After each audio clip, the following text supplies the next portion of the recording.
Namaskaram everybody and happy Deepavali. Bo invites you to the Gita for Yuva series in which we talk about the Gita and have discussions about it. I would personally like to explore more into it and you can now also join it on this occasion.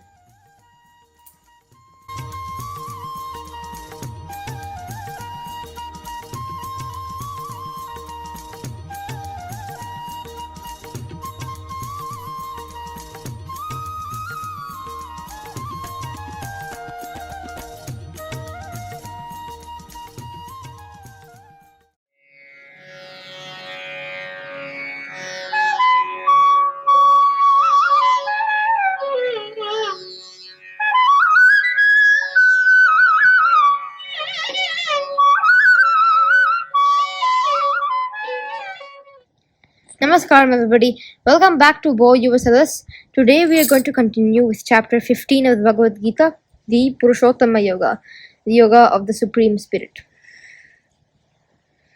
So this chapter is actually generally sung by Hindus before they take their food.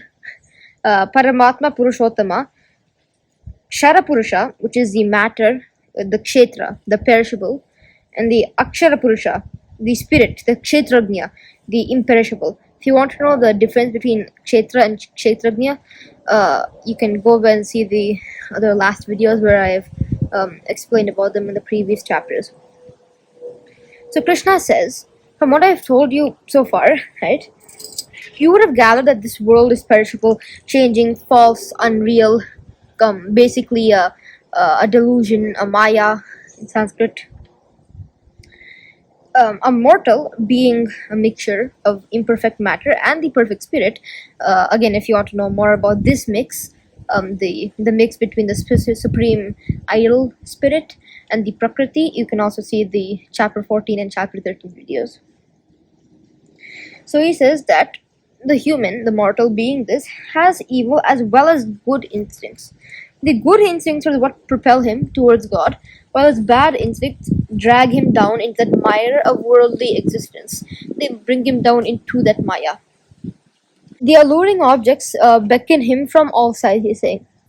The poor mortal is trapped by them.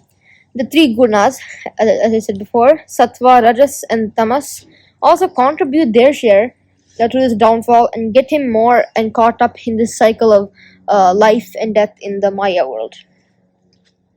The ignorant man runs towards the world's superficial attractions and glamour to embrace, in effect, its agonies, while the wise man runs away from them in the search of God. So I've gave this example before, but I think this will be a good understanding, because to those people who cannot understand it, I'll give a good example. So many people know the movie Matrix, right? If you don't know what the Matrix is, it's basically when there's this real world is just like a computer program world. There's like a real world where robots are turning humans or something.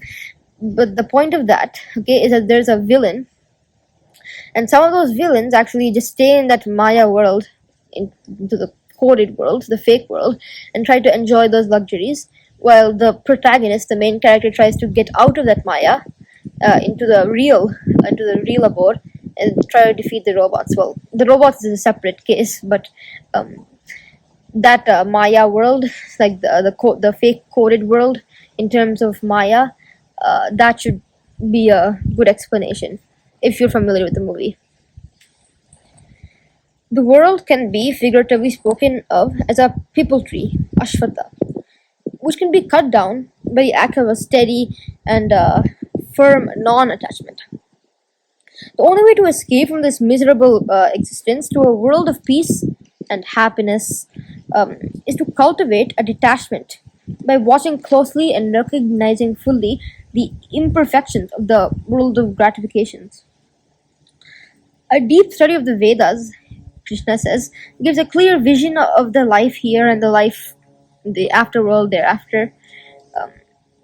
One has to retire fully from one's attractions and hungers to enjoy this world before one seeks that realm of God. He should basically rise above pride, delusion, attachment to kin, desires, acquiring luxuries. He had to leave their way and only then can he concentrate fully and efficiently upon the realization of God. So again, I'll give one more example to those who have not understood this fully. Basically, think about this: you are given a test. Okay, it's like a very hard test. Not many people have passed it. Like only 1 out of 200 people. Let's say there's like a 200 people in one class or something, and only 1% out of all of that has actually passed it. Take those 200 people, make it the population of Earth, or just people in general. Out of that, not many actually attain that level. That's at 1%. But whenever you fail a test, you don't get expelled. You get to retake it again and again and again and again. But it's so hard, and you basically, like, let's just say an example. You forget everything in your before life, and you have to do it again and again and again and again until you perfect it, and only then can you reach the next level. In this case, we're going to compare that to that heavenly abode. So if that gives a clearer example of what it is, then yeah. The realm of God is real and attractive. The world of mortals is false and ugly. The effulgent sun, moon, and fire, they can't bring light to illumine the seat of the Lord, because it's always brighter than all of these. Every mortal should strive to reach that immortal kingdom and learn to stay there. So, individual soul, the Jiva, right, as they talked before, residing in the body is an imaginary portion of my indivisible self.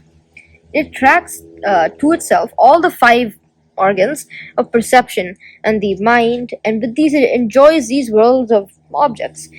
This individual soul then moves on from body to body, from birth to birth, carrying with the impressions left by its previous ones, right? This movement of the jiva from body to body, right, can be compared with the wind that moves from place to place, gathering the scent of flowers. So that's a pretty good example. Apparently, it is on the individual soul, the jiva, then that is said to enjoy the world, and acting as though he's always endowed with the 3 gunas, is always invisible to the ignorant. At birth and death and during life itself, because he is always engrossed in the attraction of the world, and he has no eyes to actually see the presence of the Lord within himself. Another thing, I'll give another example to fully understand this. When he's saying that an imaginary portion of that Lord is basically in all of us, right? You can interpret it in many ways, okay? Obviously, the Bhagavad Gita is not explicit, well, not very explicit at least, right? We can interpret this in multiple ways. You can interpret it kind of saying that, like, there is a good side to us and the evil side, as I said before, and the good side is that that part that's like from God kind of thing. Or thus seated within everyone at all times in his, he basically is acting that he is endowed with 3 gunas, really more than not. Mere wishful thinking and a mechanical spiritual routine of prayer won't really do anything, he says. They're not sufficient to transport one to the realm of God. It will do, it does affect you if you do all these. He's not saying don't do it, but it's not enough to reach that supreme state. So now again he says, I am the sunlight in the sun, the moonlight in the moon, and the heat in the fire. In short, he's saying that he is the soul within everything, including humans. I am the fertility of the soil and the nourishing and curative power of the plants and herbs. I'm also the digestive power of living beings, taking from all types of food, right?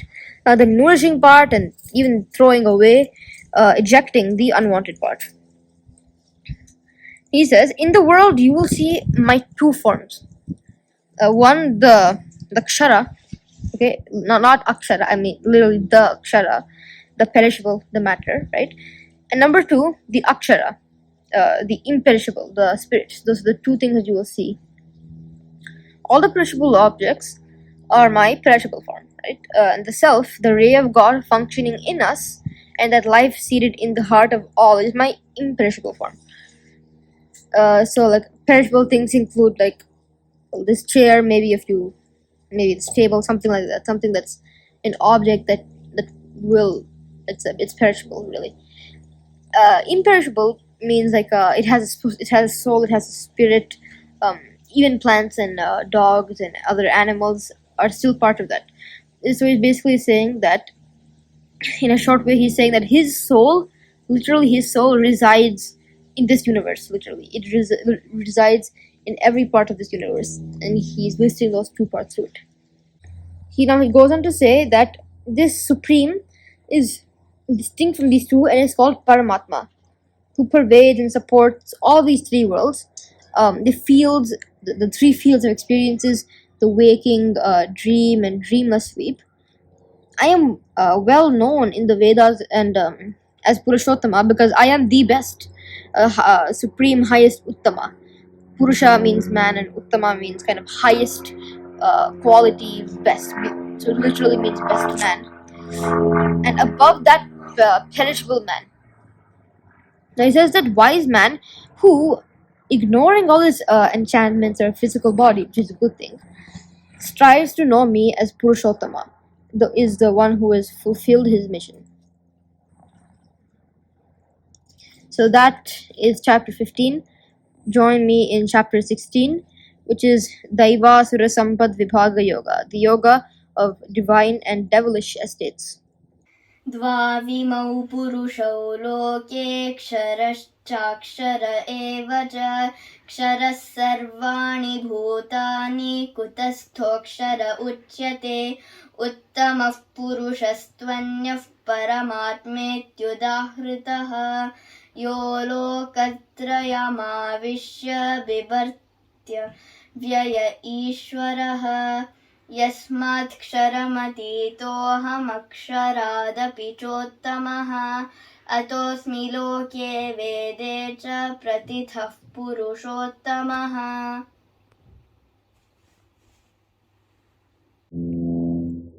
Namaskaram everybody, welcome back. In chapter 16, we're going to talk about now the yoga of divine and devilish estates, Daiva Sura Sampad Vibhaga Yoga. So Arjuna says, tell me Krishna, more about the Sattvika and Rajasika personalities and how a Rajasika man can conquer his evil instincts and become a Sattvika personality. If you want to know the difference between Rajasika, Sattvika, and the Tamasika, you can watch the other chapters in the Bhagavad Gita. There's a whole chapter just dedicated to this. So if you are interested in doing that, then you can go and watch that. So Arjuna is saying asking a very similar question that he asked back in the one I'm referencing to, the chapter I'm referencing to. So he says, basically, how can a Rajasika personality, a personality that is filled by greed or like a desire, how can they turn into a Sattvika, a pure-minded and noble? So Krishna says the Sattvika man, meaning the noble and cultured, is the one who possesses 26 brilliant virtues. Again, if you want to go over 26 brilliant virtues, exactly what are they? You can again watch the previous chapters. There's again a whole chapter dedicated to this. They are inherent in him. He finds these in himself in plenty. They are fearlessness to meet the ups and downs of life, and heroism to pursue like a noble ideal in spite of adverse criticisms. And I'm not going to name all 26 of them. But these virtues are the real inexhaustible wealth of a noble and cultured man, he's basically saying. So I'm not going to go over all of these 26 ones. I'm just going to cut it a little short here. But yeah. So he says, now I shall now give you an estimate of the inner rubbish of an uncultured, unrefined man of the world. So what he says, ostentatiousness, meaning acting the part of a greater man than he really is, meaning hypocrisy, then arrogance, looking down upon others, kind of self conceit, then fury, that's number 4, um, harshness in words and deeds, and ignorance, which is all vicious nature. So he says that people who possess all these 6 are devils. uh, Now Arjuna, he says, this devil in human form need not lose hope, provided he develops a tendency to shed his vices. He can throw them away. He can throw all his bad things away. This devil man can convert himself into a god man by sheer strength of mind and right effort. They are true neither to themselves nor to others. What they think, they do not preach. What they preach, they do not master either. Or they do not practice really. The result is that they become a miserable mixture of contradictions. And I guess a lot of people, I'll tell you one thing, at least one of you who is watching this right now will have this example. Basically what he's kind of saying is you become this weird, miserable mix of contradictions. You will have like and I am one of these two, unfortunately. But I know one of you will have these. Say somebody's telling you to do something good. Maybe do some shlokams, sit down, do a prayer, just do your homework, do some chores, right? Maybe go out and do a jog or something. Help your brothers out in something. Help out your parents.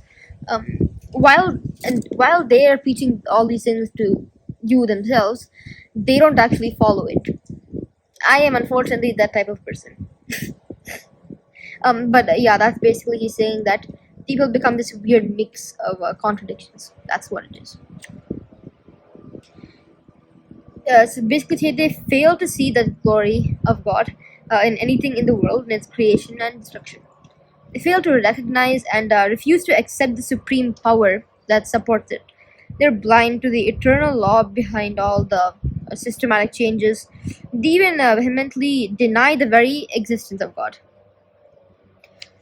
To them, the world is the product of lust and desires. How can they see anything glorious and divine in such a filthy world? Impossible indeed. I will say most humans are like this. Um, they are not sattvikas. Most of them are rajasikas or tamasikas. There are some sattvikas, I guess. But yeah, basically what he's saying is our world has become so covered by Maya that we've evolved into rajasikas and tamasikas, and from our natural gunatita nature, and we're unable to come out of it. Within an insatiable lust and desire, full of hypocrisy, conceit, and arrogance, they practice their foul resolves. They cannot find any rhythm or harmony in their life. They have come to the conclusion that the present existence is the be all and the end all of achievement. They do not believe in life after death. These guys are like very like science natured. I guess they don't really they don't follow the exact path of God. They're very science natured, oh, how can this be? It is a scientifically impossible kind of thing. To appease their hunger for earthly pleasures, they direct all energies to amass wealth by foul means. The end to them, life justifies the means. In the display of their wealth and power, they expose actually their basest animal nature. They pose themselves as generous and pious in all these kind of ways because they want their fame and their name to be sung by others. Bewildered and blinded by such all these fancies, they live a shameless and ignoble life, and yeah, that means they eventually go to the underworld. So he's basically saying, if you want to become sattvika, so he's going back to Arjuna's question, basically, you should abandon these three vices, as he said before, the one I listed. He says, therefore, dear Partha, or Arjuna, find out first what is right and what is wrong from the scriptures. Then plan your life and conduct yourself accordingly, is what he's saying. So that was chapter 16. Join me in chapter 17 later, which is Shraddhataya Vibhaga Yoga, the yoga of the threefold faith. Hare Krishna. Now we will be doing the 16th chapter. Om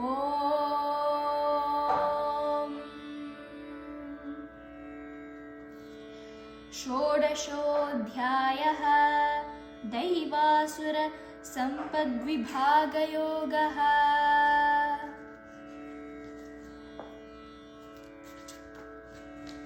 We start with the second slokam. Ahimsa Satyamakrodha Tyagashanti Rapaishunam Daya Bhuteshvalo Luptam Mardavam Hirachaphalam. The meaning: harmlessness, truth, absence of anger, renunciation, peacefulness, absence of crookedness, compassion to beings, uncovetousness, gentleness, modesty, absence of wickedness. Next is the third slokam.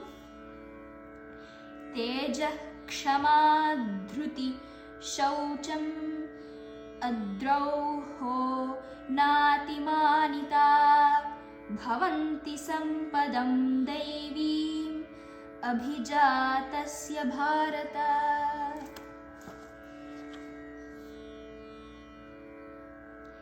The meaning: vigor, forgiveness, fortitude, purity, absence of hatred, absence of pride. These belong to the one born for the divine estate, O Bharata. Now we will go to the 21st slokam. Trividham narakasyedham dvaram nasanamatmanaha kamah krodhastada lobhaha tasmadetattrayom tyajet. The meaning: triple is the gate of this hell, destructive of the self: lust, anger, and greed. Therefore, one should abandon these three.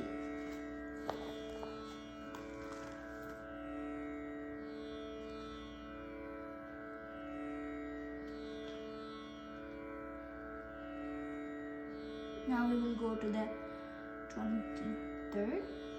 22nd. Etay vimuktah kaunteya tamodarti stribhirnaraha acharatyatmanah shreyaha tato yati parangatim. The meaning: a man who is liberated from these three gates to darkness, O Kaunteya, practices what is good for him and thus goes to the supreme goal. We will conclude this chapter. Iti Srimad Bhagavad Gitasu Upanishatsu Brahma Vidyayam Yoga Shastre Sri Krishna Arjuna Samvade Daivasura Sampadvibhaga Yoga Nama Shodashodhyayah. Namaskaraha.